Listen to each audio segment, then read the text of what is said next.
तो hello friends, आज फिर से हम आए हैं आपको एक नया वीडियो लेकर, जिसमें अब मैं आपको बताऊंगा कि प्राचीन भारतीय इतिहास के प्रमुख स्रोत क्या क्या है।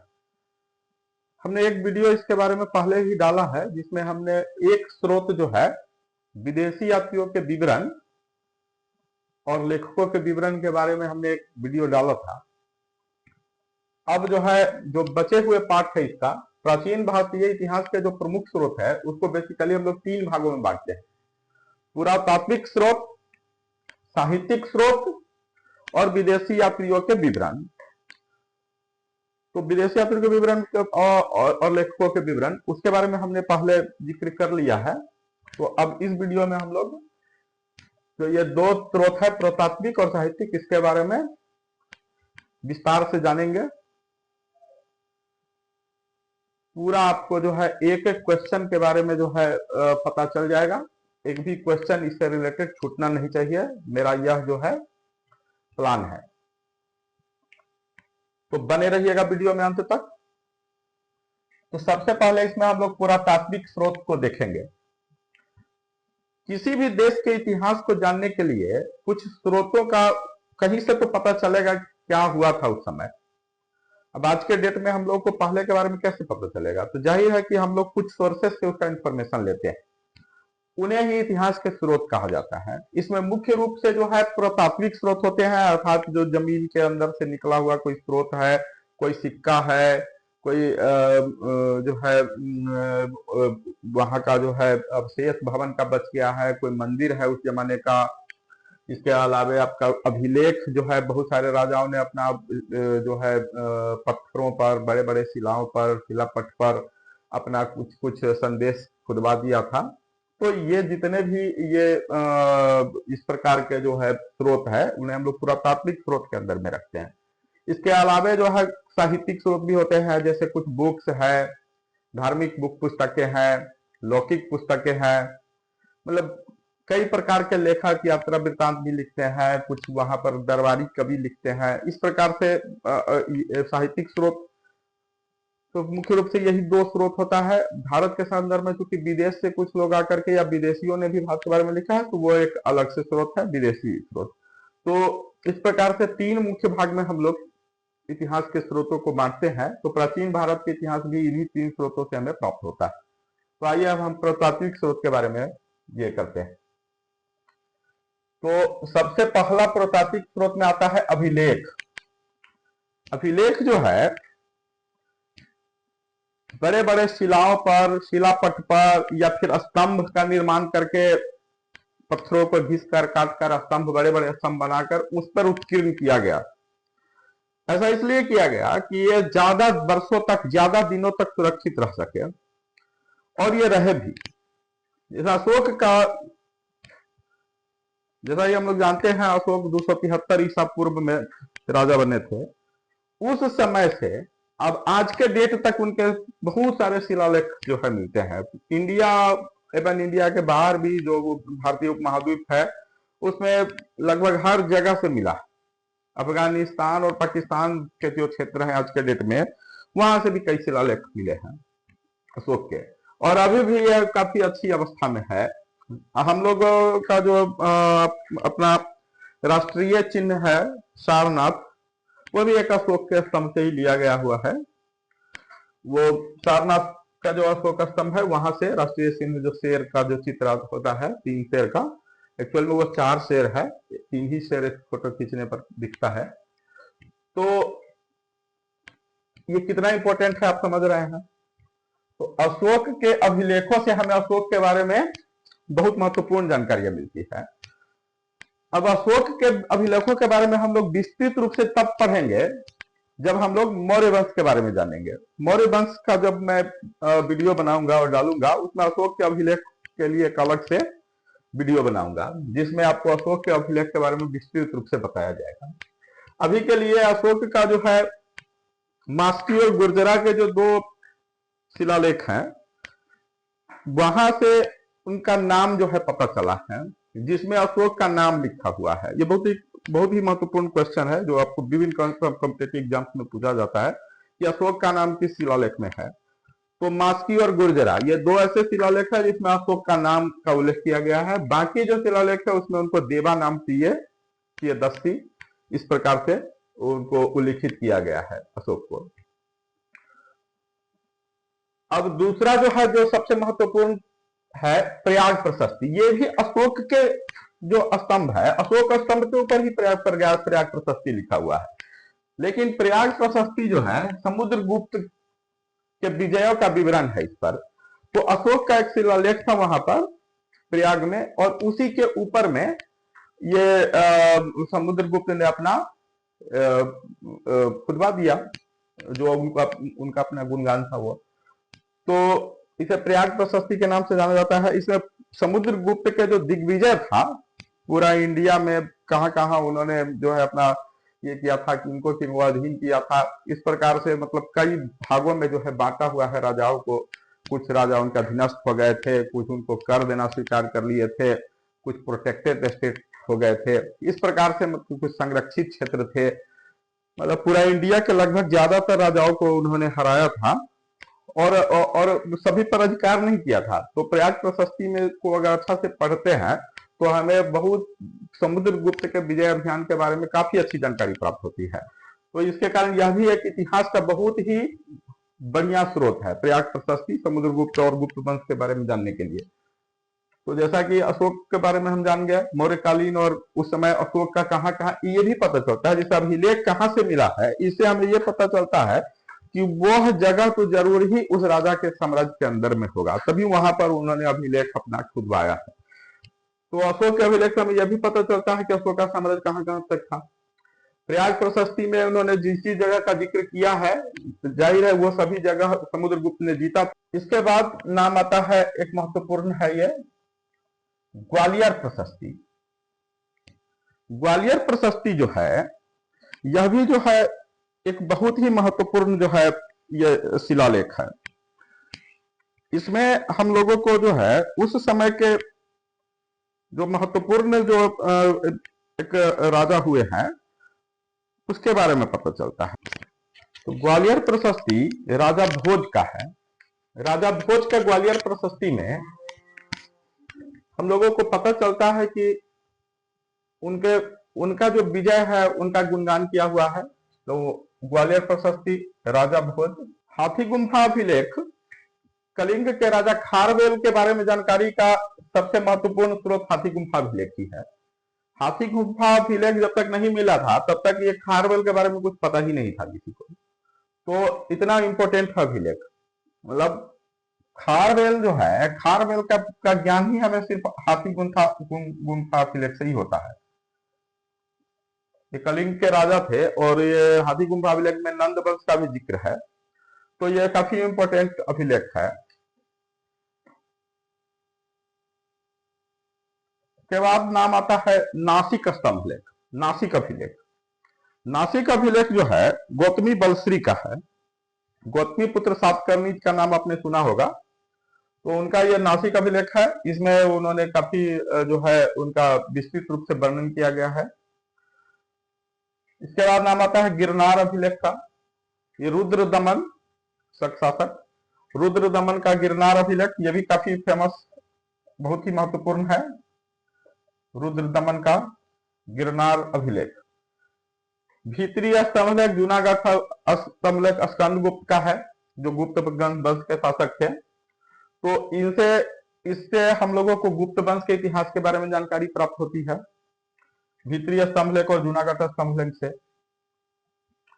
इसी प्रकार से ये देवपाड़ा अभिलेख है। ये बंगाल के शासक विजय सेन का है। विजय सेन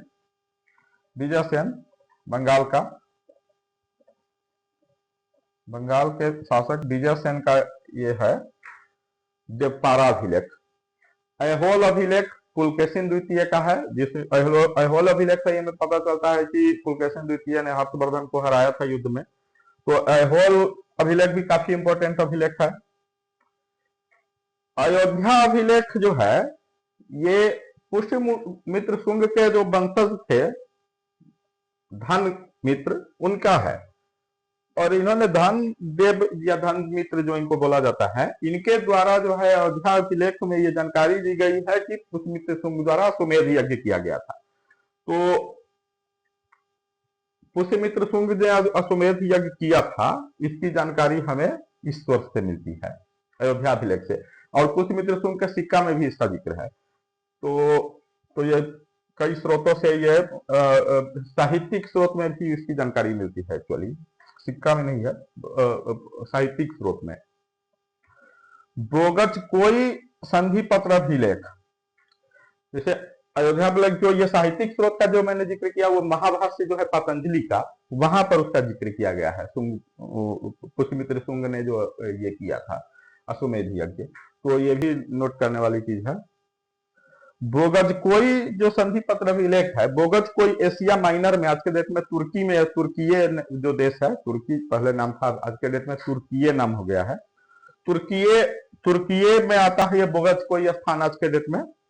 बोगज कोई संधि पत्र अभिलेख में है, दो राजाओं के बीच संधि हुआ था, उसका जिक्र जो है बोगज कोई अभिलेख में है। और भारत के दृष्टि से महत्वपूर्ण इसलिए है कि क्योंकि इसमें भारत के जो वैदिक कालीन देवता थे, वरुण, नासत्य, मित्र, इन तक का इसमें उल्लेख किया गया है। बहुत इंपॉर्टेंट है भारत के दृष्टिकोण से। और संधि पत्र में उन लोगों ने कस्में जो खाई है, वो भारतीय जो वैदिक देवताएं हैं उनका। तो इससे स्पष्ट होता है कि वैदिक काल जो है ये 1400 ईसा पूर्व का है। 1400 ईसा पूर्व, 1400 ईसा पूर्व, मतलब 1400 ईसा पूर्व से पहले वैदिक देवी देवताओं का अस्तित्व था। तो जाहिर है कि ऋग्वेद कितना पुराना है, इससे हम लोग समझ सकते हैं ऋग्वेद कितना पुराना है। पर्सिपोलिस का अभिलेख भी से भी जो है भारत और भारत के साथ व्यापारों का जिक्र है इसमें। एरन अभिलेख जो है भानुगुप्त का है, इससे भी हमें जो है उस समय के बारे में काफी महत्वपूर्ण जानकारियां प्राप्त होती है। मधुबन अभिलेख हर्षवर्धन के बारे में हमें बताता है। नक्श रुस्तम अभिलेख है, ये ईरान में है, फारस का है ये, और उसमें जो है भारत का जिक्र किया हुआ है नक्श रुस्तम में, जिसमें कहा गया है कि ईरान के राजा जो थे वो जो है सिंधु घाटी सभ्यता तक उनका जो है विस्तार हुआ था राज्य का। अब इसके अलावा भी कई महत्वपूर्ण अभिलेख है, तो आप लोग एग्जाम के दृष्टि से तो और भी अभिलेख पढ़ लीजिएगा, लेकिन मैक्सिमम क्वेश्चन इस 16 अभिलेख में आपको आ जाएगा, ज्यादातर क्वेश्चन। और हम जब संबंधित जो इतिहास पढ़ेंगे, तो जैसे मौर्य काल का पढ़ेंगे तो अशोक के स्तंभ, सारे स्तंभ लेखों के बारे में पढ़ेंगे। उसी प्रकार से समुद्रगुप्त या गुप्त वंश पढ़ेंगे। तो जो अभिलेख इसमें नहीं आ पाया है अभी, वो भी आ जाएगा जब हम उस इतिहास के उस पार्ट का वीडियो बनाएंगे। तो आप समझ गए होंगे। अब है सिक्के। दूसरा जो है सिक्के, मुहरे। मुहरे तो आप जान रहे हैं, मुहरे सिंधु घाटी सभ्यता मोहनजोदड़ो वगैरह से भी मिला है, जिससे उस मुहरे में जैसे आकृति है, तो उससे पता चलता है कि वो पशु पक्षी उस समय मौजूद थे। पौधा का आकृति है तो पता चलता है कि उस समय वो पौधा जो है था। तो इस प्रकार से काफी जानकारियां मिलते हैं। कोई अनाज का चित्र है अगर सिक्का पर, तो उससे पता चलता है कि ये अनाज उस समय उपयोग में आते थे। तो सिक्कों से भी काफी महत्वपूर्ण जानकारियां दैनिक जीवन के बारे में पता चलता है। तो सबसे प्राचीन जो भारत में सिक्के थे वो आहत सिक्के थे। इसमें राजा का नाम वगैरह नहीं होता था, जिसके कारण ये कहना बहुत मुश्किल होता था कि किनका है। तो प्राचीन काल में आहत सिक्के चलते थे, लेकिन उससे व्यापार वगैरह जो है होता था। सबसे पहले भारत में जो सिक्के, जो ढंग से जो सिक्के जिनको हम कह सकते हैं सही अर्थ में, वो चलाए हिंद यूनानियों ने। हिंद यूनानी क्या करते थे ना, कि सिक्कों पर अपना नाम लिखते थे। कई बार जो है सिक्कों पर तिथि भी अंकित किया जाता था कि कब का है ये। तो इसके कारण इतिहास जानने में बहुत सहूलियत होता है। हिंदी यूनानियों का क्या है कि सिर्फ 4-5 हिंदी यूनानी शासकों का उल्लेख जो है रोमन और यूनानी स्रोतों से प्राप्त होता है, जबकि सिक्कों के आधार पर हम लोगों को आज के डेट में 50 से ज्यादा हिंदी यूनानी शासकों का नाम पता है, जो जिनके सिक्के भारत में मिले। तो सिक्के मिलने के कारण जो है हिंदी यूनानी बहुत सारे शासकों का हम लोग ये जो है इतिहास जाने। तो सिक्के इतने इंपॉर्टेंट है कि कई का तो इतिहास ही सिर्फ सिक्का से ही, जैसे कि मालवा एवं अयोध्या जो गणराज्य है, इनका पूरा का पूरा इतिहास ही सिर्फ सिक्कों पर ही आधारित है, कहीं भी किसी और स्रोत में जिक्र नहीं है ज्यादा। जैसे अभी बताया आपको हाथी गुम्फा अभिलेख है, इसी से पता चलता है कि खारवेल नाम का भी कोई राजा हुए थे और काफी इंपॉर्टेंट राजा थे। तो इसी प्रकार से सिक्का भी है, सिक्का भी कई लोगों का तो मतलब कई शासक वंश, इसका तो जिक्र ही सिर्फ सिक्का में ही है। सिक्का मिला है, इसे पता चलता है कि ये भी राजा हुए थे। जैसे गुप्त वंश में ही रामगुप्त के सिक्के मिले हैं, जो रामगुप्त जो है चंद्रगुप्त से पहले कुछ दिन के लिए राजा बने थे, तो उनके सिक्कों से ही पता चलता है कि रामगुप्त भी राजा बने थे। तो कुषाण वंश सिक्के है, हिंदी यूनानी के बाद कुषाण, किसानों ने काफी सिक्के चलाए, जैसे सोने के सिक्के हिंदी यूनानियों ने चलाए, कुषाण काफी बड़ी संख्या में सोने के सिक्के चलाए थे। शक पहलव के सिक्कों से हमें शक पहलवों के बारे में काफी कुछ जानकारी मिलती है, कौन कौन शक राजा हुए, पहलव राजा हुए, इसके बारे में काफी विस्तृत जानकारी शक पहलव के सिक्के से प्राप्त होती है। अरे गुप्तकालीन सिक्के, गुप्त काल के सिक्के काफी महत्वपूर्ण है, जैसे समुद्रगुप्त का बीना बजाते हुए समुद्रगुप्त, तो इसे पता चलता है कि समुद्रगुप्त जो है बीना मतलब संगीत के प्रेमी थे। अश्वमेध का फोटो आया है, मतलब चित्र आया है समुद्रगुप्त के सिक्के में। तो कई प्रकार के सिक्के वहां उस समय चले थे, तो अश्वमेध का चित्र से ये पता चलता है कि समुद्रगुप्त ने ये अश्वमेध यज्ञ करवाया था। तो उसका विश्व विजय का जो प्रयाग प्रशस्ति है उसका पुष्टि होता है उससे। अब है कि तो इससे इतिहास जानने में काफी मदद मिलता है, आपको समझ में आ ही गया होगा कि सिक्कों और मोहरों से किस प्रकार से हम लोग को इतिहास पता चलता है। मूर्ति कला और चित्रकला से भी काफी कुछ जानकारी मिलती है। उसमें महत्वपूर्ण है कुषाण काल का, कुषाण काल का मूर्ति कला में जैसा आप आगे चलकर पढ़ेंगे कि उसमें मथुरा शैली था और गांधार शैली था। तो मूर्ति कला से भी काफी कुछ पता चलता है कि उस समय क्या चल रहा था या आर्थिक स्थिति किस प्रकार की थी, इसका भी पता चलता है। कला की दृष्टि से किस प्रकार के लोग उस समय मतलब कितना जागरूक थे, तो इन सारी चीजों का जानकारी हमें सिक्कों ये मूर्ति कला और चित्रकला से भी प्राप्त होती है। तो इसमें महत्वपूर्ण है कुषाण कालीन है, गुप्तकालीन भी मूर्ति कला है। गुप्तकालीन में जो है देशी स्रोतों का ज्यादा इस्तेमाल किया गया है, जो कि कुषाण कालीन मूर्ति कला जो है उसमें विदेशी प्रभाव ज्यादा है। अब भरहुत है, भरहुत से मूर्तियां मिली है, सांची से, अमरावती से, बोधगया से मूर्तियां मिली है। ये सब ज्यादातर बुद्ध भगवान से संबंधित है। और अजंता की चित्रकला काफी फेमस, मरणासन राजकुमारी। तो इन सब से उस समय गुप्त काल और गुप्त काल के पहले के समय का हमें काफी जानकारी मिलती है। अब है अवशेष, स्मारक, भवन इत्यादि। तो ढेर सारे अवशेष स्मारक उस समय के प्राप्त हुए हैं, जैसे स्तूप वगैरह मिले हैं सांची से, भरहुत, इस समय स्तूप भी है, एक्चुअली भवन भी मिले हैं, मूर्ति तो मिला ही है। तो उस समय जो थे उस समय के जो भवन मिले हैं, खास करके मंदिर, मंदिर ज्यादा है, भवन तो उस समय का नहीं ही उपलब्ध है। तो मंदिर है कुछ बचे हुए। तो जो उत्तर भारत के जो मंदिर थे वो विशेष प्रकार के का इस्तेमाल जो है शिल्प कला का होता था, उसमें उसे नागर शैली कहा जाता था, आज के डेट में कहा जा रहा है। और जो साउथ इंडिया का जो था, दक्षिण भारत का, उसको द्रविड़ शैली बोला जाता था।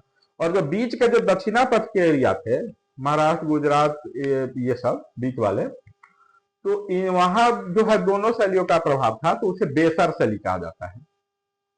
तो ये इंपॉर्टेंट है, नागर शैली पूछा जाएगा एग्जाम में, ये सब चीजें, नागर शैली क्या है, कहाँ पर होता है, द्रविड़ शैली कहाँ पर है, बेसर शैली कहाँ पर है, तो इससे आपको पता चलेगा। बोरोबुदुर जो है, बोरोबुदुर, बोरोबुदुर जावा में है, और वहां पर बोरोबुदुर में मंदिर से हमें ये पता चलता है कि बौद्ध धर्म का वहां भी प्रसार हुआ था। सोहन नदी घाटी पाकिस्तान में है आज के डेट में, वहां से हमें जो है वहां खुदाई में पता चला है कि मोहनजोदड़ो हड़प्पा से पहले भी सभ्यता था। तो सोहन नदी घाटी के खुदाई से पता चला कि उससे पहले भी इंडिया में लोग रहते थे। तो सोहन नदी घाटी, मृद भांड मतलब मिट्टी के बर्तन, मिट्टी के बर्तन जो मिले हैं खुदाई वगैरह में, उससे भी इतिहास का पता चलता है और एक क्रमिक इतिहास का पता चलता है। जैसे पेंटेड ग्रेवियर, चित्रित धूसर मृदभांड है, वो कब, उससे हमें किस संस्कृति का बोध होता है। काले और लाल पेंटेड वेयर से काले और लाल मृदभांड, तो मतलब एक क्रमिक विकास जो है मिट्टी का, जब हम वो चैप्टर पढ़ेंगे तो आपको हम बताएंगे विस्तृत रूप से, क्योंकि सारा चीज एक साथ में दिमाग में जो है वो सही तरह से वो जा नहीं पाएगा। तो अभी हम लोग इसी पर फोकस करते हैं कि इतिहास के प्रमुख स्रोत क्या है। तो जब हम इसके बारे में विस्तृत रूप से जब वो चैप्टर पढ़ेंगे तब आपको हम बताएंगे। तो मृदभांड भी काफी इंपॉर्टेंट है और वो आपको बताता है कि मृदभांड मिलने से पता चलता है कि वो किस समय का था। मृदभांड का क्वालिटी, कलर, ये देख करके हम लोग पता लगाते हैं, इतिहासकार लोग, कि वह किस समय का है, वैदिक काल का है, महाजनपद काल का है, मौर्य काल का है, कब का है, ये हमें मृदभांड से भी पता चल जाता है। बाकी चीज नहीं मिला तो सिर्फ मृदभांड से ही पता चल जाता है कि ये किस काल का है। तो ये इतना इंपॉर्टेंट है ये सब चीजें। तो आप समझ गए होंगे काफी अच्छी तरह से। इसको बार बार देखना है और बार बार देखने के बाद आपको निश्चित रूप से याद हो जाएगा और मैक्सिमम क्वेश्चन इसी से आएंगे।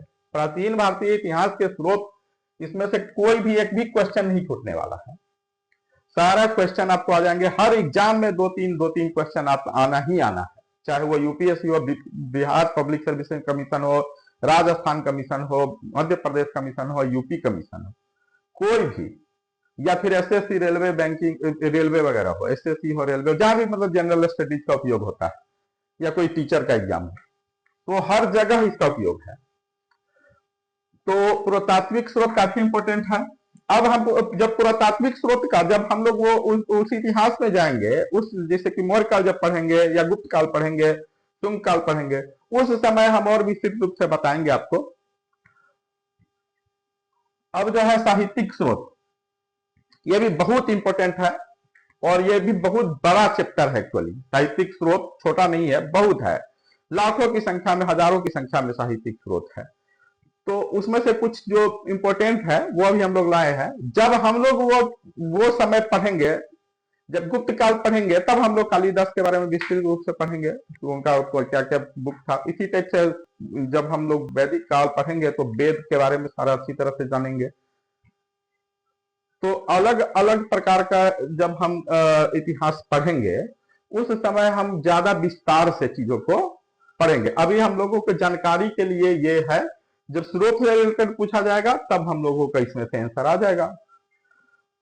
तो बौद्ध, इसमें को हम लोग तीन भाग में बांटते हैं साहित्यिक स्रोत को: बौद्ध स्रोत, जैन स्रोत, ब्राह्मण स्रोत, और एक धर्मेतर, मतलब धार्मिक स्रोत है और धर्मेतर स्रोत है कुल मिला के। तो धार्मिक में तीन हो गया, बौद्ध, जैन और ब्राह्मण। तो बौद्ध जो है स्रोत है, बौद्ध स्रोत में पहला आ गया है त्रिपिटक, विनय पिटक, सूत्र पिटक, अभिधम्म पिटक। ये तीन पिटक है।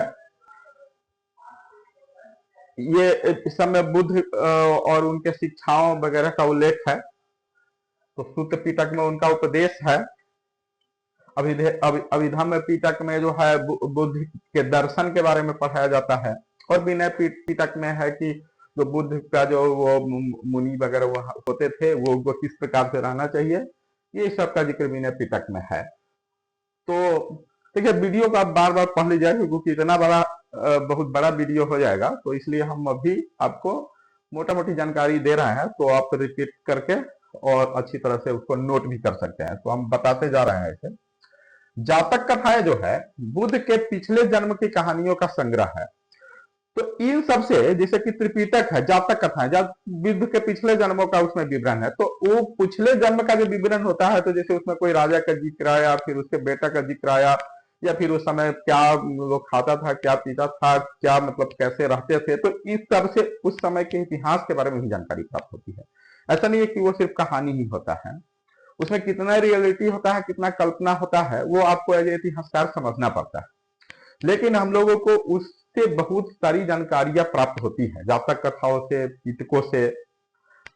जिससे राजा का सीक्वेंस ही हो गया। अब सारे साहित्य में तो लिखा नहीं हुआ कि हाँ भाई कोई एक राजा हुआ था, उसका कितने कितने वंशज हुए, तो कहीं से एक जगह से पता चल जाता है। तो इस प्रकार से इतिहास बनता है। महावंश और दीपवंश, ये श्रीलंका का इसमें इतिहास है। तो इसमें भी भारत का उस समय बौद्ध काल का जिक्र है। मिलिंद पन्हो जो है नाम, जो है बहुत इंपॉर्टेंट है। राजा मिनांदर, जो यूनानी राजा थे, हिंदी यूनानी, तो मिनांडर का नागसेन जो बौद्ध भिक्षु थे उनके साथ जो संवाद हुआ था उसका वर्णन मिलिंद पन्हो बुक में है। तो इनका राइटर एक प्रकार से नागसेन है, मतलब नागसेन का ही संवाद है, वो नागसेन ने ही उसको लिखा है। तो मिलिंद के क्वेश्चन है और नागसेन ने जवाब दिया है, तो मिलिंद पन्हो बोलते, मिलिंद के प्रश्न।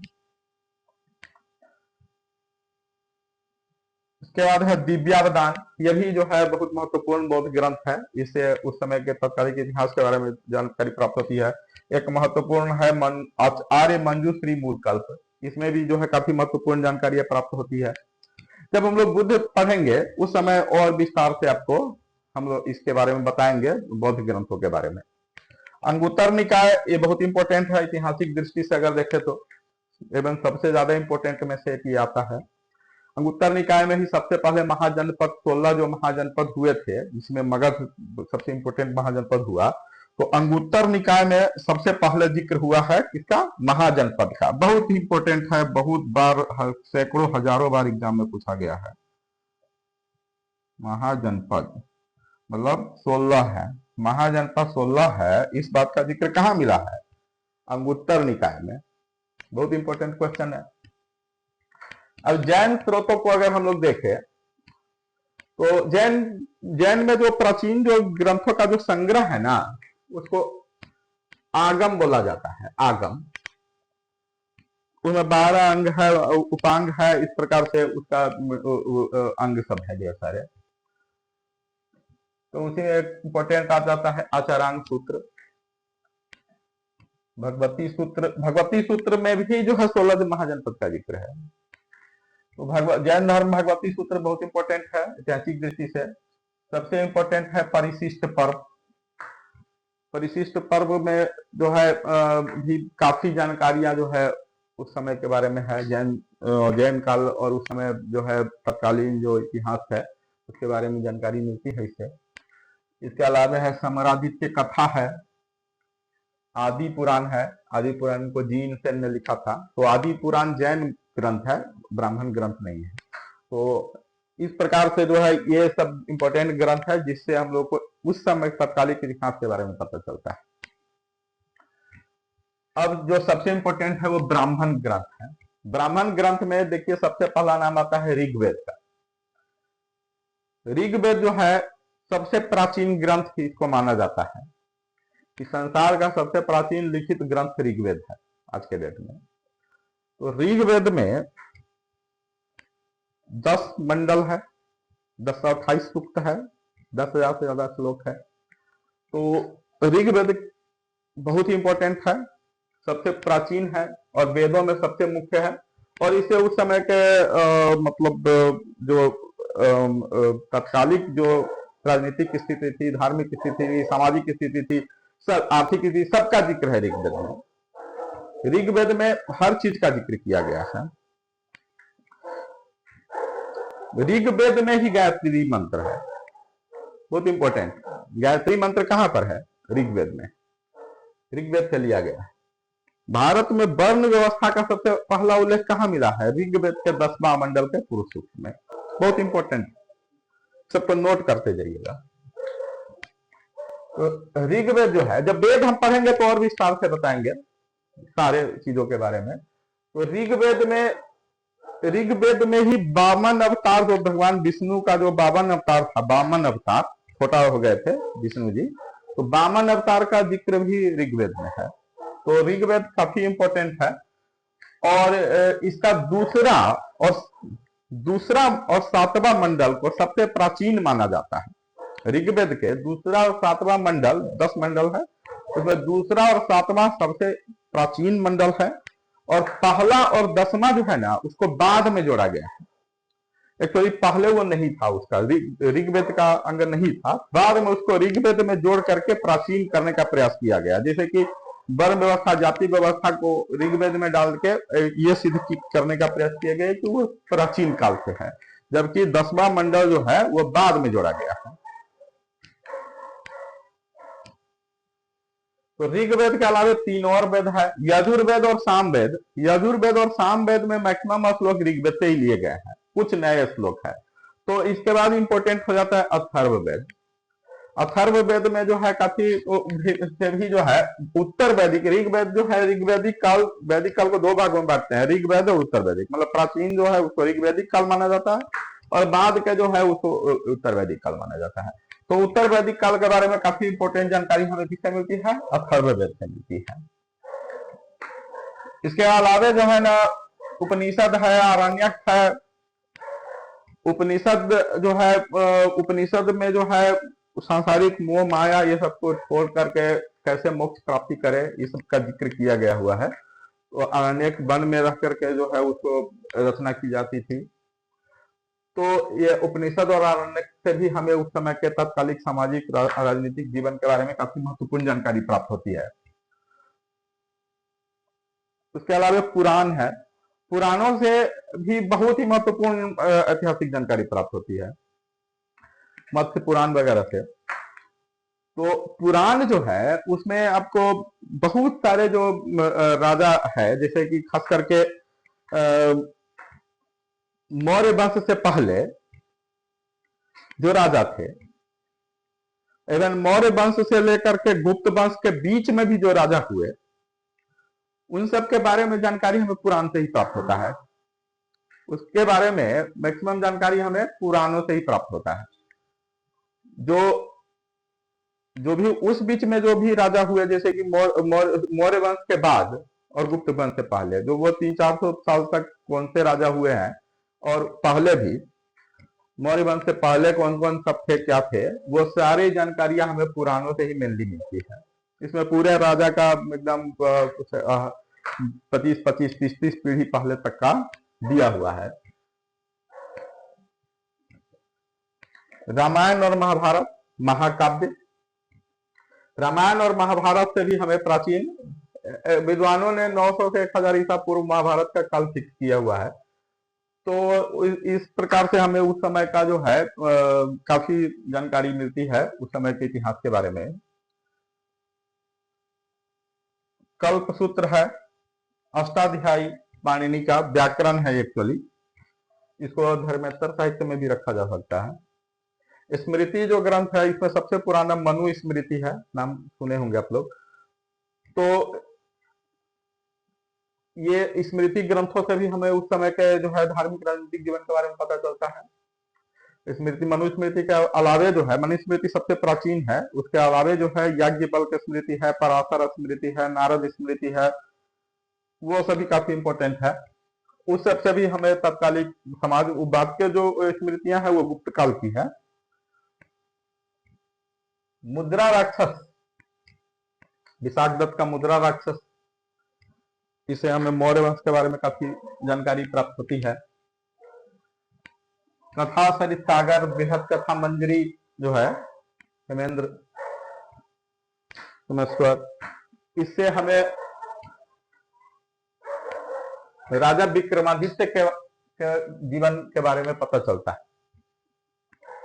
अर्थशास्त्र कौटिल्य, अर्थशास्त्र से जो है मौर्य वंश के बारे में काफी, मौर्य काल, मौर्य वंश नहीं, मौर्य काल कह सकते हैं, मौर्य काल का जो शासन व्यवस्था था, आर्थिक राजनीतिक स्थिति थी, इसके बारे में विस्तृत जानकारी प्राप्त होती।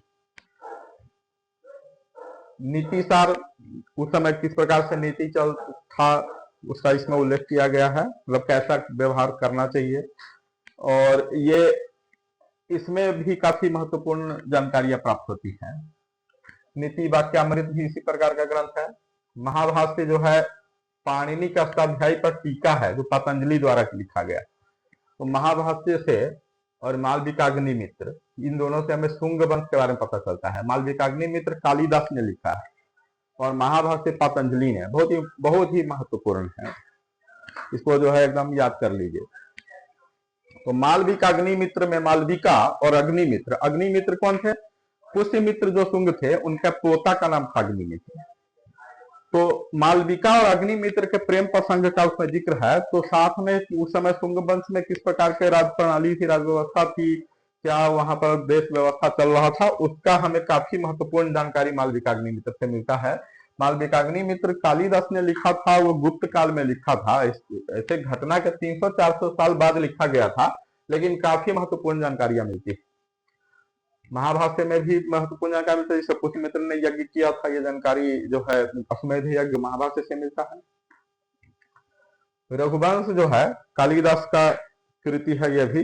रघुवंश में जो विजय अभियान सब जो दिखाया गया है वो समुद्रगुप्त के विजय से मिलता है, क्योंकि कालिदास जो है उसी समय के थे, गुप्त काल के ही। तो जब हम रघुवंश पढ़ते हैं तो इसमें समुद्रगुप्त के विजयों का आभास होता है। मृच्छकटिकम, दशकुमार चरित्र, इससे भी हमें जो है प्राचीन भारत के इतिहास के बारे में महत्वपूर्ण, इसमें अब सबसे इंपॉर्टेंट में आ जाता है हर्ष चरित्र, बाणभट्ट, इन्होंने हर्ष का जो है जीवनी लिखा है। तो जीवनी सब जो है उसे काफी मतलब, जैसे ये सब जीवनी, हर्ष चरित्र, गौड़ बहो, विक्रमांक देव चरित्र, राजा विक्रमादित्य जो कल्याणी के परवर्ती चालुक्य राजा विक्रमादित्य का, इससे विक्रमांक देव चरित्र से जानकारी मिलती है। रामचरित्र जो है राम जी भगवान के बारे में नहीं है, ये रामचरित्र जो है रामगुप्त एक शासक, रामगुप्त पाल एक शासक हुए थे वो बंगाल के, उनका उसमें वर्णन है रामचरित में। इसी प्रकार से कुमार पाल चरित्र, कुमार पाल जो एक राजा हुए थे साउथ इंडिया में, उसके बारे में इसमें कुमार पाल चरित्र में है। पृथ्वीराज विजय, पृथ्वीराज चौहान के विजय के बारे में है, जैनक ने लिखा था इसको, पृथ्वीराज विजय पुस्तक को। एक पृथ्वीराज रासो भी है, वो भी पृथ्वीराज चौहान के बारे में ही है। तो ये जैनक वाला पृथ्वीराज विजय। राज तरंगनी कल्हन का लिखा हुआ कश्मीर का इतिहास है ये। तो ये महत्वपूर्ण पुस्तकों का हमने जिक्र किया है, जो प्राचीन भारतीय इतिहास का महत्वपूर्ण स्रोत है। इसको जो है आप एकदम जो है ध्यान से वीडियो को 4-5 बार देखिए और एक एक विषय वस्तु को याद कर लीजिए। वीडियो अगर आपको अच्छा लगा हो तो लाइक और कमेंट करके बताइएगा, और अगर कुछ इंप्रूवमेंट इसमें जरूरत है तो वो भी बताइएगा। अगले वीडियो में हम उसको इम्प्रूव करने का प्रयास करेंगे। हम इसके बारे में प्राचीन भारतीय इतिहास के जो प्रमुख स्रोत है, ऐसे तो ये चैप्टर खत्म हो गया है, लेकिन हम एक और वीडियो इसके बारे में लाएंगे आगे चलकर, जो कुछ छूटे हुए बिंदुएं हैं उनको उसमें हम लोग कवर करेंगे। और इसके अलावा जितने भी टॉपिक जनरल स्टडीज से रिलेटेड है उस पर वीडियो समय समय पर आते रहेगा। आप लोग अपना प्यार बनाए रखें और हमारे चैनल